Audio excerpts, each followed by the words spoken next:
Bom, e um relatório produzido pela Agência Brasileira de Inteligência responsabilizou o governo Lula pelos atos do dia 8 de janeiro. A informação foi divulgada na segunda-feira pelo site da revista Veja. Segundo a reportagem, Alessandro Moretti, ex-número 2 da ABIN, demitido na semana passada por Lula, elaborou um documento que sugeria haver evidências de omissão do governo e ações diretas para suprimir provas. O documento citaria integrantes de pastas importantes, entre eles o então chefe do Ministério da Justiça, Flávio Dino, e Gonçalves Dias, chefe do GSI à época. O deputado Coronel Meira, do PL de Pernambuco, pediu acesso ao material produzido por Alessandro Moretti.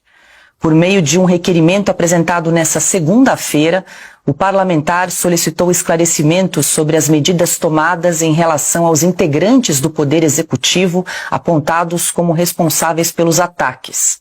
O coronel Meira também quer saber se a exoneração do delegado federal Alessandro Moretti tem alguma relação com a produção desse relatório. Silvio Navarro, muito boa noite. Segundo a reportagem também da revista Veja, esse relatório que foi produzido aí pela ABIN e apresentado durante aí a CPMI do 8 de janeiro acabou descartado, não foi considerado. Boa noite. Boa noite, Paula, querida Ana, boa noite, Piotr, meu irmão Augusto, boa noite para você que nos acompanha. E depois do enunciado que você acabou de apresentar, Paula, a pergunta que fica é: e agora? Será que todas essas informações serão analisadas num dos inquéritos que corre na Polícia Federal, no Supremo Tribunal Federal, em mais de um inquérito? Porque ninguém sabe ao certo quantos são, ninguém sabe ao certo quem é investigado, o que eles investigam, porque esses inquéritos eles se comunicam de uma forma sigilosa na Suprema Corte, na Polícia Federal, e ninguém fica sabendo.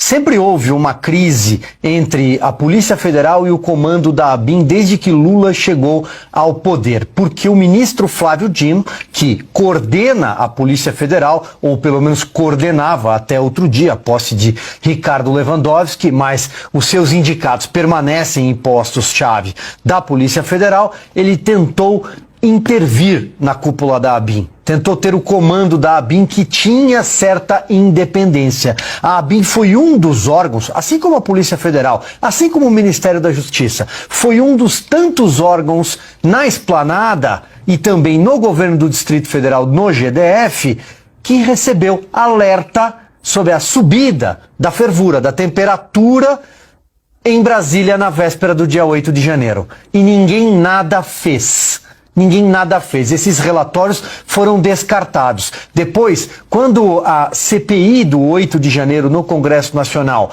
que acabou virando um verdadeiro picadeiro do governo, quando a CPI pediu acesso a documentos, eles chegaram adulterados. Principalmente os documentos enviados pelo GSI, o Gabinete de Segurança Institucional, então chefiado por um general que sumiu.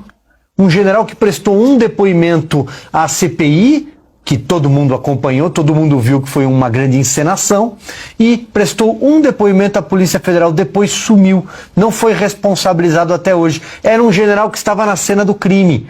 E nós descobrimos isso por causa das imagens divulgadas pela CNN de forma corajosa, que inclusive acabaram culminando na CPI, senão nem a CPI teria acontecido. É evidente que houve omissão do governo. Já basta esse relato, já bastam os alertas que foram ignorados. O presidente deixou Brasília na véspera, em caráter de urgência, para a cidade do amigo Edinho, para Araraquara, por causa das chuvas.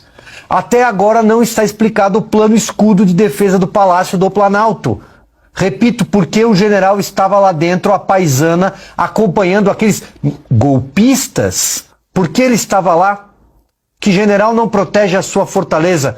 Há uma série de eventos aqui e finalizo lembrando as imagens do Ministério da Justiça. Cadê? Sumiram. E a Força Nacional, que deveria ter agido e ficou ali protegendo o Ministério da Justiça com uma guarda pretoriana de Flávio Dino, que estava de camarote, segundo revelou ao Fantástico. Se tudo isso não caracterizar a omissão do governo, eu não sei o que poderia caracterizar.